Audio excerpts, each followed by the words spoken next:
Hi అండి, నా స్టైల్లో మ్యాగీ ఎలా చేసుకుంటారో మీకు చూపిస్తానండి. ఫస్ట్ అయితే వీడియోలు చూపిస్తున్నట్టుగా అన్నీ కట్ చేసి పక్కన పెట్టుకున్నాను. ఇప్పుడు కడాయి తీసుకొని దాంట్లో ఆయిల్ వేసుకొని జీలకర్ర వేసుకొని మంచిగా వేగిన తర్వాత దీంట్లో కరివేపాకు పచ్చిమిర్చి వేసి మంచిగా దగ్గర అంటే కొంచెం బాగా వేగినంత వరకు బాగా వేపుకోవాలన్నమాట. వీడియోలు చూపిస్తున్నట్టుగా ఇలా మంచిగా వేగిన తర్వాత దీంట్లోకి అయితే చిన్న కట్ చేసుకున్న ఉల్లిపాయలు అయితే వేసుకోవాలండి. ఈ కొంచెం మగ్గడానికి కోసం కొంచెం లైట్గా ఉప్పు అయితే వేసుకున్నాను. దీనికి తగ్గట్టుగానే వేసుకోండి, ఎక్కువ అవసరం లేదు.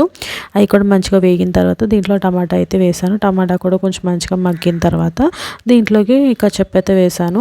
మీ దగ్గర ఉన్నదంటే వేయండి, లేకపోతే అవసరం లేదు. ఇంపార్టెంట్ అయితే కానీ నా దగ్గర ఉంది కాబట్టి వేసాను. దాంట్లోనే మన మ్యాగీ మసాలా ఉంటుంది కదండి, ఆ మసాలా ప్యాకెట్ ఒకటైతే వేసాను. నేను 3 తీసుకున్నాను, దాంట్లో ఒకటైతే యాడ్ చేశాను.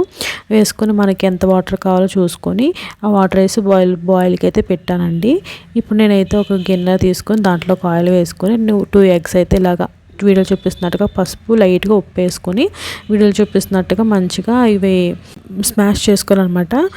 ఇలా చేసుకుంటే మంచిగా వస్తుందండి. ఇలాగ అయిన తర్వాత దీన్ని పక్కన పెట్టేసుకోండి. ఇప్పుడు నీళ్ళైతే బాగా మరుగుపోయి ఉన్నాయి కాబట్టి దీంట్లో అయితే నేను మ్యాగీ అయితే వేసేసుకొని మంచిగా ఒక 10 నిమిషాలు మూత పెట్టి మంచిగా మగ్గనిచ్చానండి. దగ్గర పడిన తర్వాత దీంట్లోకి నేను మిగతా రిమైనింగ్ ప్యాకెట్స్ ఉన్నాయి కదా, మసాలా ప్యాకెట్స్ కూడా వేసేసి దాంట్లోనే మనం ముందుగా ఎగ్ చేసి పెట్టుకున్నాం కదండి, అది కూడా వేసేసి మంచిగా టాస్ చేసుకోవాలన్నమాట. వీటిని చూపిస్తున్నట్టుగా జస్ట్ జాగ్రత్తగా తీసుకోండి.